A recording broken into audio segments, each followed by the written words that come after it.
Welcome. Today we are continuing our conversations with Writer Series, and I am here with one of my very, very good friends, Sarah Schwab. We go back a few years together, but it feels like we go back so much further because I love this woman. Hope you don't mind me saying that. Yeah. But it's funny because I told you this summer series was really about all of the different ways that you can become a writer besides writing a book. But the truth is, Sarah's actually written a book. Her title, Content That Dances, went to #1 in 2018. But you might spend a couple weeks with Sarah because she has written across so many different genres. Tell us who you are and tell us the different ways that writing has played a part of your life. And, we're just kind of going to see where this conversation with a writer goes today. That sounds awesome. Well, it's funny. Writing is one of my sort of many skills and talents and things that I find enjoyable. And it was only recently, I would say even maybe around the time when I was meeting you, where I started to use that word for myself. Like, I'm a writer. Oh my gosh. I'm a writer. And I didn't really think of myself that way. And I still don't think of myself as a book writer. Now, we wrote a book together, and We'll talk about co-writing another week. We will, because that is a huge undertaking, and my comfort zone is in shorter form writing. Blog articles are my sweet spot, and so telling stories in short snippets, but over periods of time and things like that, where it feels more like something that you can engage with, like it's a living thing almost. Okay. Does that make sense? It does. So you talked about, blogs being your big, sweet spot for a long time, and you helped me with this. So I'm hoping you can help our watchers with this too.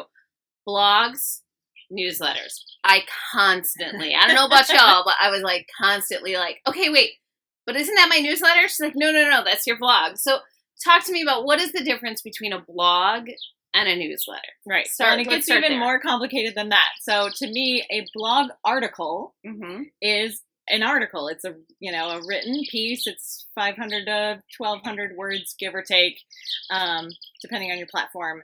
And it's an article. And that's really all there is to it. Now, your blog, I always say, is the page on your website where you put your nurturing content. So blog articles are a form of nurturing content. Videos are a form of nurturing content. It's that content that you're creating on a consistent basis, and it goes on that page on your website called blog, or some people are giving it another title. But so you post it there, and that's the beginning. But that's really just the first step. So how do you get more people to read these articles and these pieces and watch the content?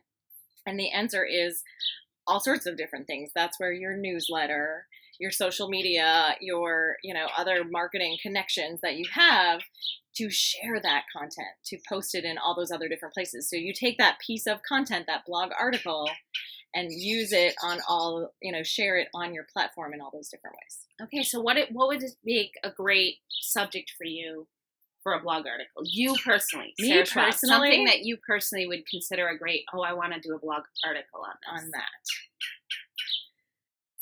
So many different areas. So I would say my favorite ones are the ones that have a personal element, that are a little bit vulnerable, that get into sort of the real life stuff.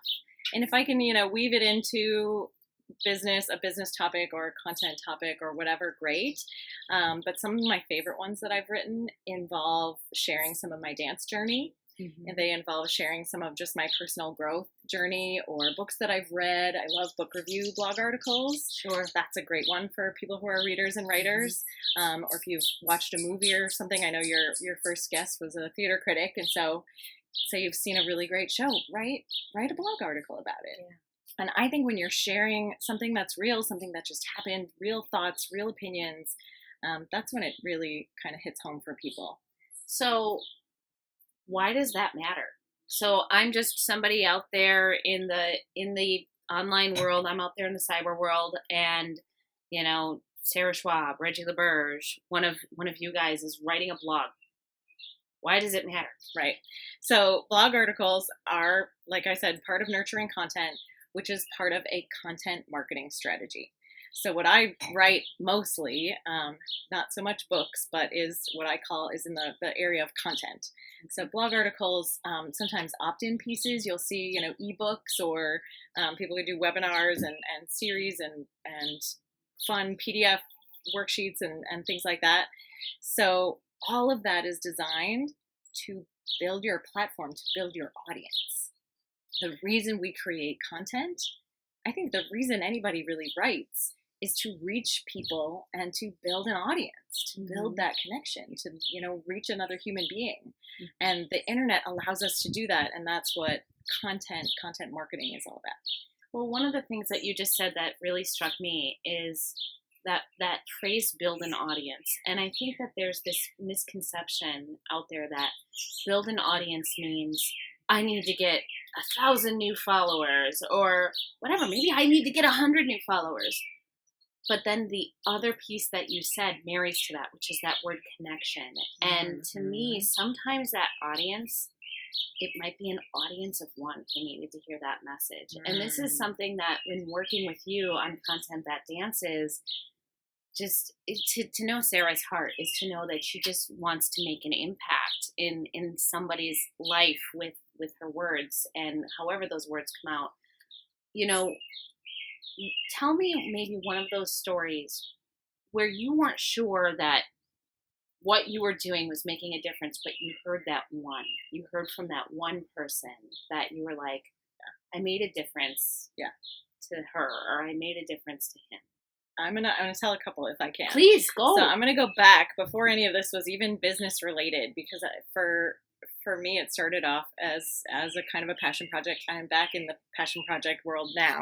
Can't wait to talk about that. But so in 2011-12, we lived in Switzerland for a year, and I knew, first of all, I needed something to keep myself grounded. My husband had a job, a fellowship that he was doing there. We had 3 kids. I was kind of stuck at home, and I was the one coordinating everything, and I couldn't speak the language well enough to have deep conversations, and I felt kind of isolated, and I thought I need something. So I started a blog, and I would write almost every day at the beginning, and I would say at least 3 days a week throughout the entire year to capture what was going on. And some of it was, the experiences and the travel, and we went here and we went there, but some of the most powerful ones were about me just really sharing from the heart of what I was going through, or how it was emotionally, or we made a friend and this is a big deal and here's why. And what I would say is that the target audience for that was like our families, maybe ourselves. Like I didn't expect it to reach a lot of people, and it never reached huge numbers of people, but we would get responses from extended friends and family and people who were following along, and they just we love hearing from you. This is so wonderful, and we're thinking of you. And that blog, people lived vicariously through my work, through my writing, that experience, and that meant the world to me. It was wonderful. It's like having them along on that journey. It totally was. Very cool. The other example I have of that is in my business. I got home from Switzerland, started my business, and I started blogging immediately because that's what I do. And it took me a little while. Along the way is when I got reconnected with dance, which is a passion of mine. And I just was so wrapped up in this. I was like, I need to write about it. And I know it isn't really about content or my business or whatever, but I needed to share this with people. And I wrote an article called I Hope You Dance and sent it out. And I got so many responses from people. I mean, when you really touch them and it's not about selling them something and it's just about that human connection. I had people saying, oh my gosh, I've wanted to reconnect with my passion for this or that, and you're such an inspiration. And that really, I say this again, but it meant a lot. It meant a lot to me, and it kind of showed me the direction I think I really need to be going and hope to be going. So you have a couple of businesses, right? And I definitely want to talk about the one that you started when you came back from Switzerland. But you mentioned the word passion, and you talked about having a passion project and getting back into that. Yes. And I know this is the new baby, and I'm as a Sarah fan, I'm like super psyched about this. I have already signed up. So, yay. tell us about this really cool new venture that you're in. I'm not going to tell them the name. You're going to tell them the name. You're going to tell them all about it. And what it is. And it's weird because I used to say, I'm starting a podcast, but I feel like it's actually so much more than that now. It is called Inspired and Amused. And it's at inspiredandamused.com. Mm-hmm. And the muse, part of Amused, is your muse, your voice, your creative inspiration. And so I want people to tap into that. And I just feel like as adults, so many of us lose touch with that because we have responsibilities and we have family and we have jobs and we have tasks and we have all this stuff. Mm-hmm. And that muse, that inspiration, that those desires, those dreams get pushed aside. They do. Well, and not even just like the muse and the dreams, but even just like the little things that we do for ourselves. I was just having dinner with one of my best friends in the world, and she just said to me last night, she said, I realized I do not have any hobbies. Ugh. And she's just the most accomplished woman and successful, and she has a great career. She said, I realized I have no hobbies, and it goes to this passion. Absolutely. Absolutely. So it doesn't fit. Yeah. And for me, part of the story, and if you listen to the show, episode 2 is kind of my story. And dance has been a passion of mine for my entire life.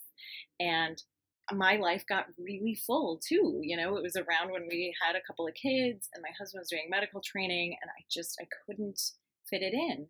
And I did not dance for 10 years. Mm. And so I know that happens. And, I missed it, but I didn't prioritize it.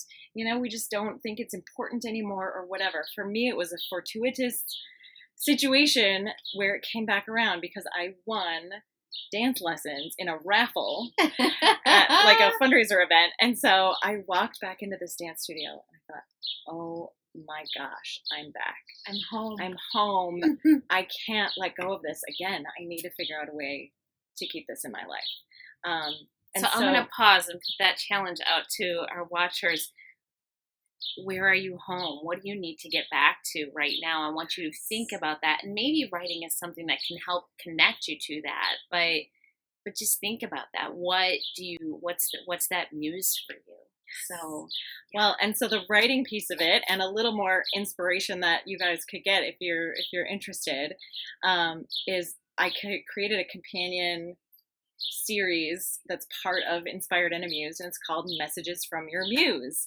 And that has been probably the most fun writing project I've ever done. I got my first one. I'm a rock star. It told me today I'm a rock star.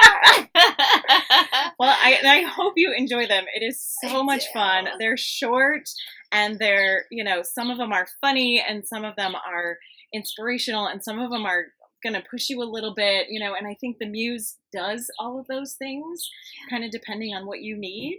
And so creating these messages from your muse is just been a super fun project. And I have to tell you this. So I shared one on Facebook, created a little Facebook thing about it and boosted it, so reach more people.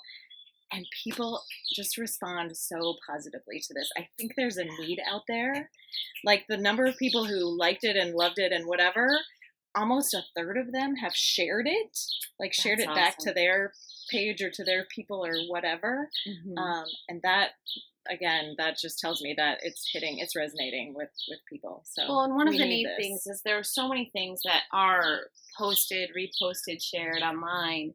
And it takes you all about 3 comments for somebody to go political, go negative, go controversial, go against one another. I don't feel like the muse leaves that door, and that is not a challenge. Yeah, I do not feel. Please don't. I don't feel like the muse leaves that as a door, that people can walk through.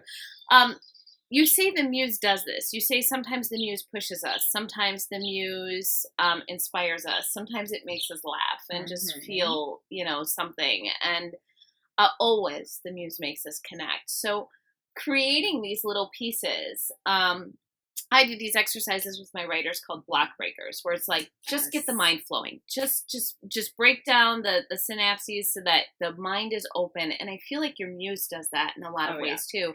So what is your process when you're creating these the messages, Mm-hmm. the messages from the Muse, what is your process around that?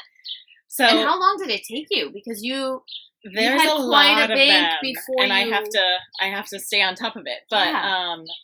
I have a similar process that I use for my blog Mm-hmm. articles as well, and you know, my nurturing content, and even my clients, which is brainstorm first. So I have a topic list. Now, my messages for Your Muse topic list is a little different than my blog article topic list, but you know, things that come to mind, jot it down. And so I had a whole page of, you know, the Muse is a cheerleader, and the Muse is whispering to you, and the Muse is kind of like a toddler sometimes who won't leave you alone.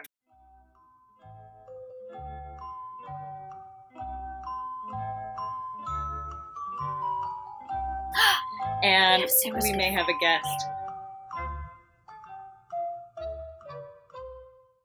So I was talking about topic list. So my topic list for messages from Your Muse is different. It's just ideas, things that came to mind, personalities. The Muse is a cheerleader. The Muse is whispering to you. The Muse is sometimes like a toddler, you know, pulling on your pant leg and saying, hey, hey, hey.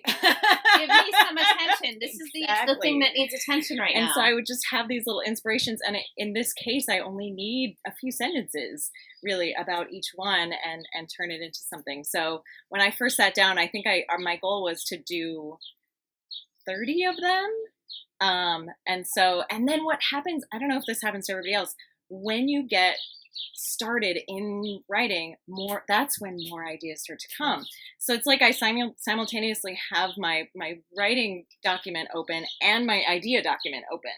So I'm writing this one and I get an idea and I'm like, oh, put that over here, I'll do that one next, you know. Great tip, by the way, writers. Great tip. I always talk about keeping an idea file. You might be working on your story and something strikes you. Absolutely. And, you know, it doesn't mean, maybe that doesn't belong in this story. So often, writers are like, oh my gosh, this new idea came to me. It's totally unrelated. I'm going to try to work it in and figure it in. No, put it in your idea file. Keep in the flow. Yep. Because you don't want to disrupt that flow. And then that idea file can become just this incredible tool that you can use throughout your writing career. I mean, it's just great tip. Yes. And that way I never have to sit down in front of a blank document and try to come up with something out of thin air. So I always have my ideas. I always have my brainstorm to at least get me going. So yeah, that's been. So some of you that have been joining us are book writers, and you'll notice that Sarah said for the Muse, for the message from the Muse, she's like, I only need like a couple of sentences for this. So let me tell you how much she edited down my blogs over time.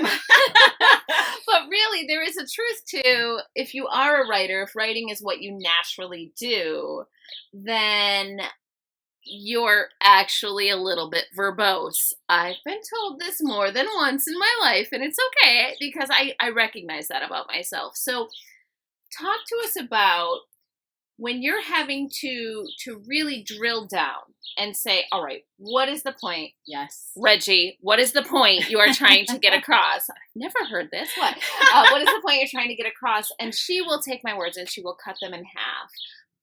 But they still have the same impact. You know, I'm still getting that same message. So what are some of the things that you do? And I've got this hair. We're outside. It's wonderful. This is what girlfriends do. We help each other with the hair. It's very humid out here, okay, everybody? It's humid. It's wonderful. My hair is going to be this big by the end of this talk. But it's wonderful. I'm not complaining. We're in Wisconsin. We finally got the warmth. Take it. But what's your process for taking something that's quite frankly too verbose? Yes. And drilling to the point. Mm-hmm. And isn't this good, by the way? This is very good. Okay, so I'm a less is more kind of a writer. My own personal challenge is the opposite of that. Like, I have to make myself, you know, explain things and go into greater detail so that people have a chance to process it. But when I have people or clients or pieces that just have way too much going on in them, my brain, I'm really good at chunking. I've used this word a lot. Like, I'm a chunker. And so it's way cooler than it sounds. It's very scientific, actually. So my brain is always looking for what are the chunks, what are the main topics, what are the main points. And if there's too many, for one thing, then we got to pick a few. And you might give me a piece that you think is one article, and I might think it's two, and sometimes even three. And, you can't squish that much in there. And sometimes there is a point, but it's got pieces in it. And so it's like, this point just feels really, really long. But if I look at it, there's maybe 3 or 4 or 5 chunks underneath there. So let's flesh that out a little bit. And so part of what I do too, now, I'm a writer for the online space, which is different than a book or something you're holding in your hands. But I'm always big, and actually, so a lot of your books do this as well. I think there's value in helping people to see what those chunks are, to see what those points are, to have things jump off the page. And so putting in like subtitles or, things that will jump out or pull out quotes or things like that to help them really hone in on what is the point, what value do I want to get out of this? Because especially, as much as I hate to admit this as an online writer, when things are on a screen and we're scrolling through, we're not really reading every single word meticulously. We're they've done studies on that. My gosh. There have been studies that have said that, if you have a book, and the studies have been, and I'll have to look it up so that I can share it in the comments, but if a child is reading a book versus reading the ebook of the same text, how much they actually retain of that information. And so I think, and especially if it's laid out. I mean, if you give people just paragraphs and blocks of text on a screen, we just don't process that very well. And so it's up to us, the writer, the layer outer, the blogger, whatever, to do everything that we can to make sure that the points are jumping out, that they're getting some value out of it from what they're reading. So I definitely want to get back to inspiredandamused.com.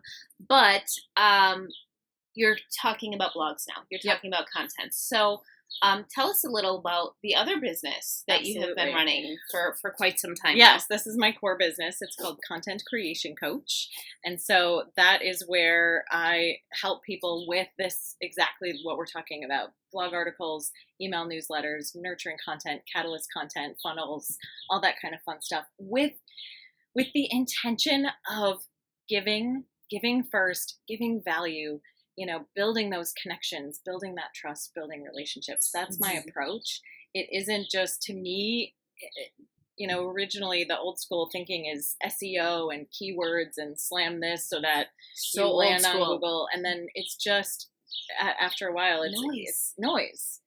And so for me, it has to have that human connection. It has to have that sort of user engagement, reader engagement. And so that's what I try to bring to my work. So I liked this expression, giving value. And I think that this is going to be a theme that we see across the board, in regardless of what style of writing, what platform you're using for your writing, what genre you're in. Even speaking with our theater critic last week, we talked about this. She said, the script matters. If you don't have a story worth telling, why are you even doing it? And it's interesting. You're saying the same thing. And so you've got your story worth telling, you're working with your client, and you've used some terms that my audience is going, what? So she's talked about nurturing content. Yep. Catalyst content. Yep. Funnels. So these are part of your core business, the content creation coach. Yes. And so what are these? What are these types of contents? So can I tell my water park story? You can tell the water park story. We're by her wonderful pool. Yay. It's the day for the water park story. I almost thought we should try to do this interview in the pool. I'm right? kind we of be wishing. Sitting on the Yes. on the floaties with our drinks, but we'll have next to try time. That next summer. So I like to describe my content marketing strategy like a water park. And so if you picture those rides at the water park, they almost look like a big toilet bowl, and you go around and around and around, and you come out the bottom. Have you ever done that? Yes. And that's your funnel. That's your first thing. And at the top of every funnel is a piece of catalyst content. That's my term, I call catalyst content. Catalyst content is something you create one time. And it's deep enough that there's enough value offered that people will engage with it at a high level, meaning they'll exchange their contact information for it. Maybe they're showing up for it. If it's like a webinar or even a live event, you are capturing those people. Those become your leads. They become part of your community, part of your audience that you can now follow up with and communicate with, which is so key. So what that catalyst content is depends on who you're talking to and what your topic is and, what kind of value you're trying to share. So we figure out what that is and we get people into that first funnel. And as they go through the funnel, maybe we send them a few follow-up emails and maybe we want them to do something, take some action, and some of them will, and a lot of them probably won't right off the bat. That's just the reality of the way this goes. And so what do we do with those people? And the answer is we put them in the lazy river. So the lazy river at the water park, you're in your inner tube thing, you're chilling out, it's not that deep, it's not fast, but you're moving along and you're moving forward. And the purpose of the lazy river is to do exactly that, to keep people moving forward, to keep having those touch points and them seeing you and you're in their space so that when they're ready, when it's time, when they're hit that place where they're like, oh, I think it's time for that, whatever it is that you're offering, you're there and they're ready to get out. Now, here's the thing. How do they get out of the lazy river? A lot of people struggle with this one because they say, I've been doing blogging or sending an email newsletter or trying to do this stuff and it's not working. And that's because that's not what the nurturing content is for. Nurturing content is simply to build that relationship, to establish yourself as a thought leader, as an expert, as a reliable, go-to, consistent kind of a person, someone you want to be connected to. But then when it's time, in order to get them out, you need another funnel. You need another water park ride. You need a slide. You need a funnel. Yeah. You need another piece of catalyst content. They're saying, oh, I've been floating around here long enough. Oh, I want to do that. That sounds really exciting. She's doing a webinar. Oh, she's having an event. Oh, it's a seasonal, challenge. Oh, it's the summertime. I don't know, whatever that looks like. And so some of these come around at particular times of year, depending on your business or your topic area. And we try to build that next funnel out. We get some of your people out of your lazy river, getting them more deeply engaged with you. We get some more people from the outside to come in, check this out. And the more funnels and rides and things you've got going on in your water park, you can just see how this builds up. And I love this analogy because, a lot of times we just think of it like a pipeline, or people will think of it as a single funnel where everyone's kind of crammed in and you might be stuck somewhere in the middle. This water park feels like it has momentum, it has movement, life. It has life, it has engagement no matter where you are in it. I love that. So not a pipeline, not a funnel. Single, right. It's a water park. And I think that's what's made you so successful and so sought after as a content coach, because of exactly this. And, that piece, that lazy river, let's be honest, how many entrepreneurs completely skip the lazy river? So let's think about the water park without the lazy river. So you come through the funnel and you land on what? Right. Concrete, and there's nothing to do. Oop, I am on the ground. There's nothing to do. There's nothing to keep me engaged. I got my thing. And, quite frankly, it hurt a little bit because you left me alone.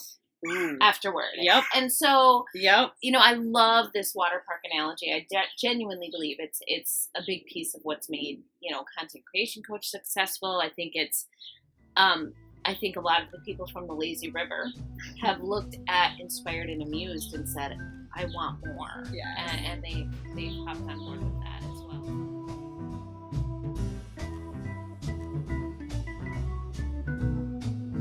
All of these things, they're interconnected. They really are. I think if you're a creator, to use my word, in this creative topic, if you're a creator, you can create in any one of the platforms, and they are skills. This is what I would say. You may have a platform or a format that is more your comfort zone, more your favorite.